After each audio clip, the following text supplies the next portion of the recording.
subscribe official iNews channel. Dan jangan lupa klik tombol notifikasi. Satu unit angkutan kota di Serang, Banten meledak.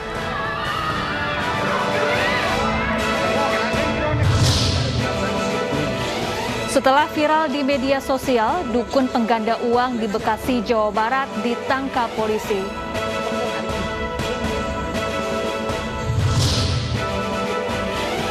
Sejumlah sekolah di Kota Bekasi, Jawa Barat hari ini mulai belajar tatap muka.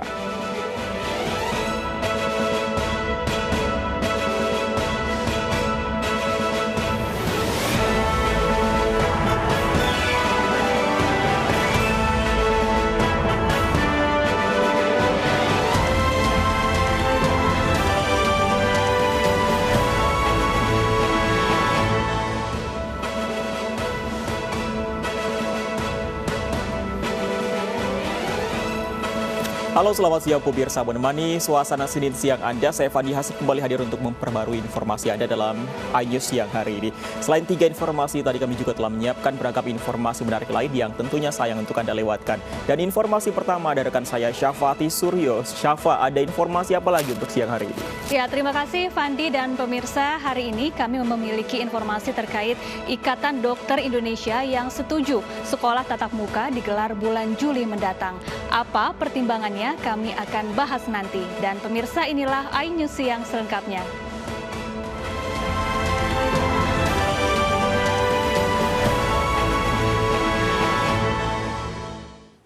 Kita ke informasi pertama, pemirsa. Tim Rajawali Polres Metro Jakarta Timur meringkus pelaku balap liar di ruas Jalan Raya Kolonel Sugiono Durensawit, Jakarta Timur. Selain menangkap pelaku, petugas juga mengamankan sejumlah remaja yang berkerumun tak jauh dari lokasi.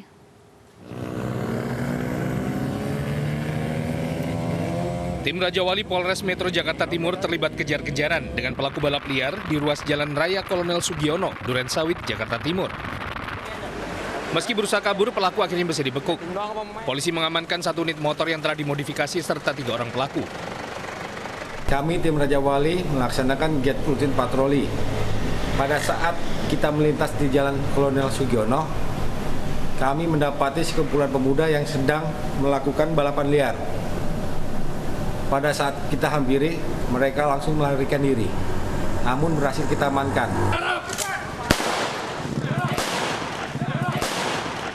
Sementara tak jauh dari lokasi, polisi amankan sekelompok pemuda yang kedapatan bergerombol dan mengganggu ketertiban umum. Setelah tak ditemukan benda berbahaya, petugas kemudian meminta agar kelompok pemuda tersebut membubarkan diri. Dari Jakarta, Rio Manik, iNews melaporkan. Diduga melaju kencang sehingga menabrak pembatas jalan. 1 unit angkutan umum terguling lalu meledak di Jalan Raya Syekh Nawawi Al-Bantani, Kota Serang, Banten. Tidak ada korban dalam insiden ini karena seluruh sopir dan penumpang berhasil dievakuasi warga sebelum angkot terbakar.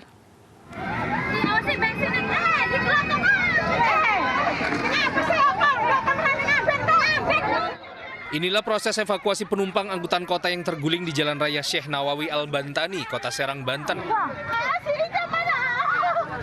Warga berjibaku menyelamatkan sopir dan 6 penumpang angkot yang terbalik setelah menabrak pembatas jalan.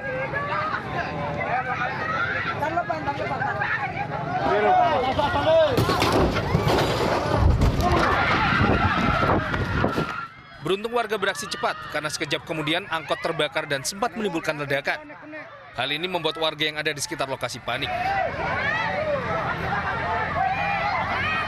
Angkot yang berasal dari Kabupaten Pandeglang ini disewa untuk acara pernikahan ke daerah Cikande, Kabupaten Serang. Dalam perjalanan pulang, angkot menabrak media jalan hingga terbalik dan meledak. Jadi untuk kendaraan angkot ini sebelumnya mengalami kecelakaan tunggal, menabrak trotoar. Yang diduga si pengemudi ini 1 tidak hafal jalan, 2 memang untuk pandangannya sudah mulai kabur karena memang sudah tua. Api selanjutnya bisa dipadamkan petugas pemadam kebakaran. Tidak ada korban jiwa dalam peristiwa ini, sementara kerugian akibat kecelakaan diperkirakan mencapai puluhan juta rupiah. Dari Serang, Banten, Masa Apriandi, iNews melaporkan. Sebuah minibus yang mengangkut belasan penumpang lanjut usia terjun ke jurang di lokasi wisata Pantai Terong, Kabupaten Aceh Tengah Aceh. 2 orang meninggal dunia, 6 lainnya luka-luka.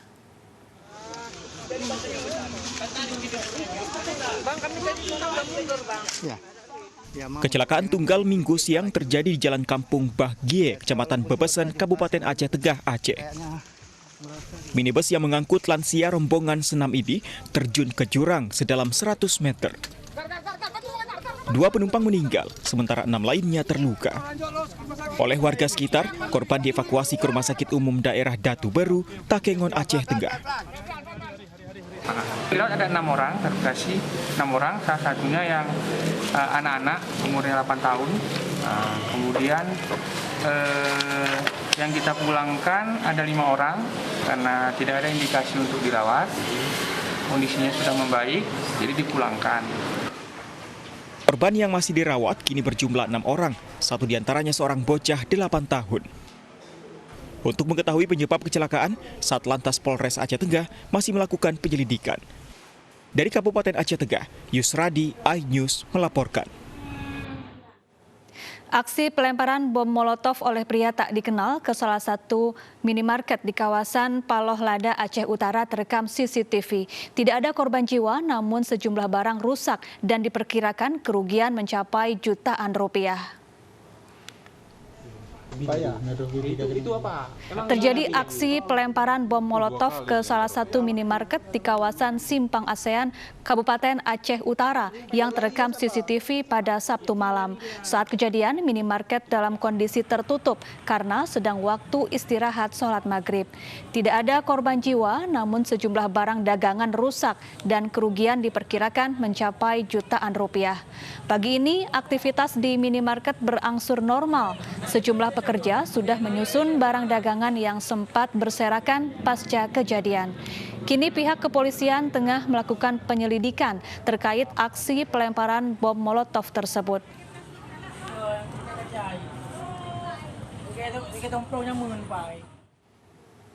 Pemirsa, Kepala Desa Wotgalih, Kabupaten Pasuruan digerebek warga karena selingkuh dengan perangkat desanya. Untuk menghindari amukan massa, kedua pelaku diamankan ke Mapolres Pasuruan, Jawa Timur.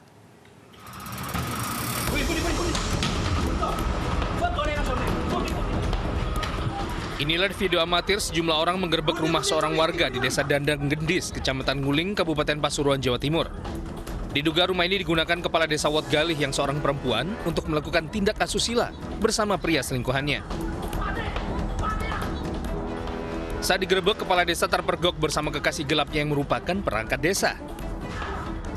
Pria selingkuhan berusaha kabur menyelamatkan diri, namun upayanya gagal karena tertangkap warga. Suami Kepala Desa mengatakan perselingkuhan istrinya dengan perangkat desa sudah berjalan lama, hingga ia sengaja membuntuti istrinya dan memanggil warga untuk menggerebek. Masih belum cerai. Ini kan saya karena dibuang karena ada orang ketiga itu, Pak. Jadinya akhirnya saya grebek, nggak bisa pindah ini, Pak. Berapa kali? Kemungkinan saya tahu dari gambaran 3 kali sudah masuk ke sini. Digerebek itu waktunya akhirnya dia lari, nggak pakai baju, Pak. Kabur berarti? Kabur. Larinya ke masjid.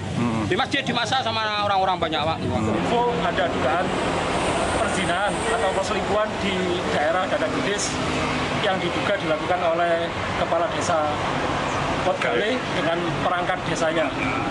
Jadi atas dasar info demikian kita langsung merapat ke TKP bersama 5 anggota untuk mengamankan lokasi. Petugas Polsek Nguling mengamankan pelaku dan barang bukti lain berupa spray dan 2 unit motor milik Kades dan selingkuhannya untuk menghindari hal yang tak diinginkan. Kasus ini kini ditangani jajaran Polsek Nguling, Pasuruan, Jawa Timur. Dari Pasuruan, Jawa Timur, Jaka Samudra, iNews melaporkan. Tak terima saudaranya diruda paksa, oknum TNI di Pangkalan Bun, Kalimantan Tengah aniaya pelaku hingga tewas. Saat ini oknum TNI ditahan oleh polisi militer TNI Angkatan Darat. Ibu kandung korban terus menangis dan meminta pertanggungjawaban pimpinan TNI untuk menghukum setimpal oknum pelaku penganiayaan berat hingga membuat tewas putra kesayangannya. Sebelumnya, korban MA, warga Jalan Kumpai Batu Atas, Pangkalan Bun, Kalimantan Tengah, diculik dari rumahnya Sabtu malam lalu.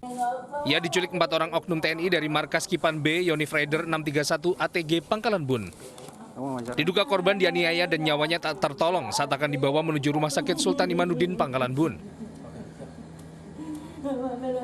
Itu kejadiannya pas kemarin jam 8 malam, ada 4 orang itu datang, habis itu pura-pura mengantarkan paket dan nanya nama Arifin. Saya nggak tahu.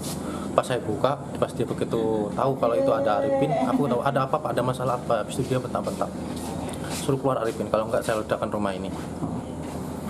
Habis itu dengan memaksa, Pak kalau ada masalah tolong diselesaikan, kataku pelan-pelan, nggak bisa aja, harus dibawa. Adik saya langsung diculik. Pas saya ikut sama mama sampai ke kompi itu adik saya langsung dipukul. Waktu saya mau masuk, saya sempat ditendang, saya sempat ditodong pakai senjata laras. Sementara Komandan Kodim 1014 Pangkalan Bun menjelaskan latar belakang kejadian dipicu pemerkosaan keponakan pelaku oleh korban. Pelaku yang tak terima lantas mencari keadilan dan menganiaya korban. Latar belakang kejadian ini bahwa ada keluarga dari pelaku itu melaporkan kepada pelaku bahwa dia telah dilecehkan secara seksual oleh korban, sehingga si pelaku ini secara inisiatif sendiri ingin mencari keadilan gitu, sehingga korban ini dijemput dari kediaman dan terjadilah pemukulan.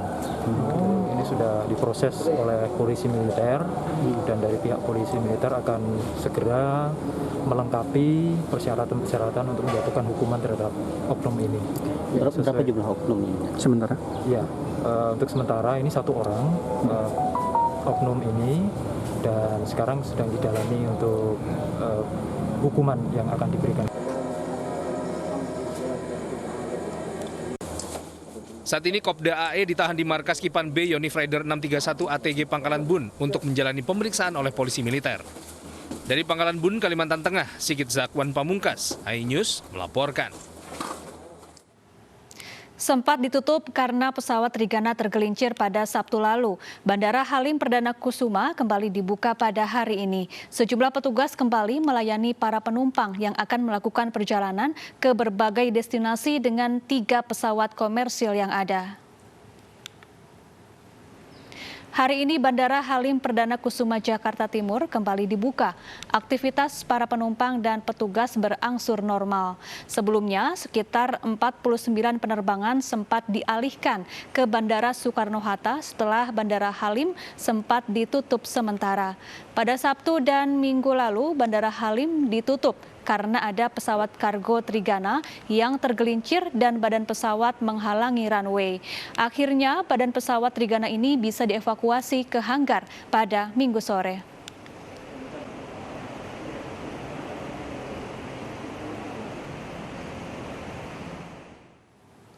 Ya, pemirsa dan Fandi, pasca pesawat Trigana tergelincir, badan pesawat sempat dipotong menjadi 3 bagian dan kemudian operasional Bandara Halim Perdana Kusuma juga sempat terganggu. Betul, ya saat itu. Kemarin juga banyak penumpang yang datang ke Bandara Halim dan tidak tahu bahwa sebenarnya bandara ditutup. Nah, kita tanyakan ke Bayu Pradana apakah benar-benar sudah 100% normal keberangkatan maupun kedatangan di Bandara Halim Perdana Kusuma.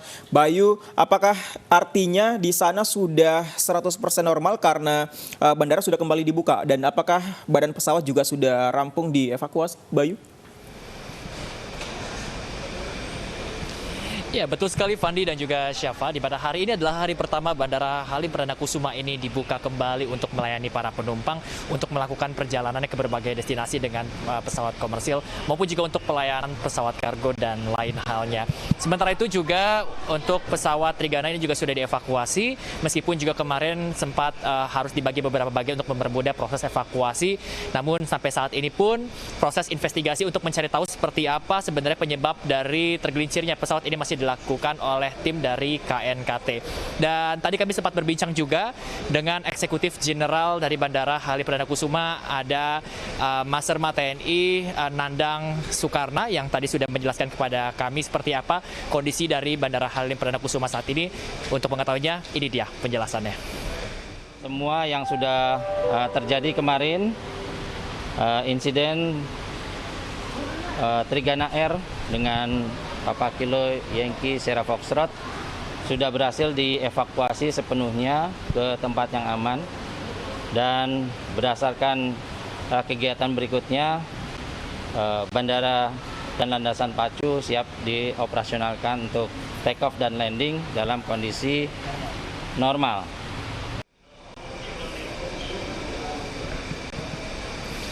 Iya, Fandi, Syafa dan juga pemirsa, seperti itulah penjelasannya, di mana memang proses evakuasi sudah dilakukan, bukan hanya evakuasi pesawat saja, tapi juga yang membutuhkan waktu adalah untuk membersihkan foreign object debris atau FOD ataupun barang asing yang memang ada di landasan, yang membuat akhirnya Bandara Halim Perdana Kusuma ini kemarin tidak bisa dioperasikan. Dan memang beberapa penerbangan, sedikit ada 49 penerbangan pada hari Sabtu yang harus dialihkan ke Bandara Soekarno-Hatta.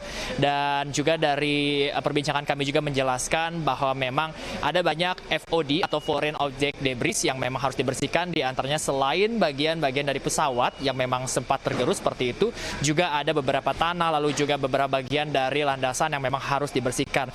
Namun kemarin pada hari Minggu, landasan ini sudah berhasil dibersihkan dan juga badan pesawat sudah dievakuasi, dan akhirnya Bandara Halim Perdana Kusuma ini sudah siap melayani kembali dari penumpang yang akan melakukan perjalanan dari Bandara Halim Perdana Kusuma ini. Dan untuk mengetahui seperti apa kondisi terkini, saya akan mengajak juru kamera Syahrul Ramadhani untuk bersama-sama pemirsa kita melihat kondisi terkini di Halim Perdana Kusuma.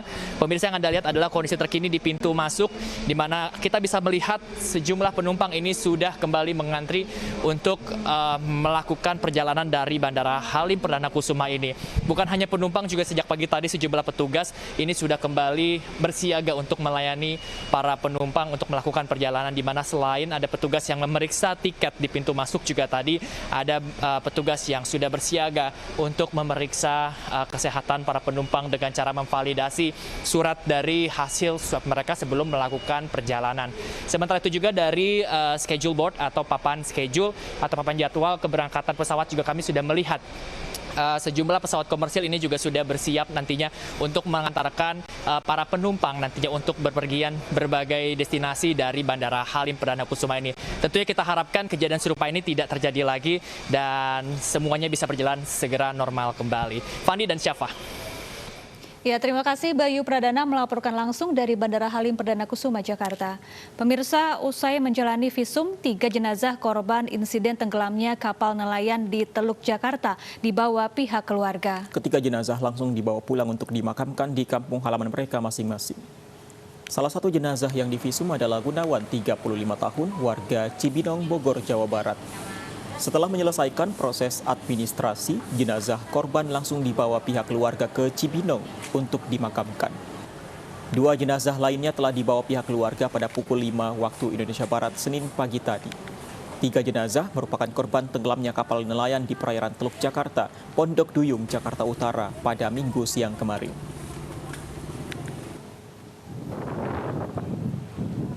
Sebelumnya, kapal yang ditumpangi 16 nelayan diterjang ombak besar. 3 orang tewas, sementara 13 lainnya selamat setelah dievakuasi petugas menggunakan KRI Teluk Celukan Bawang.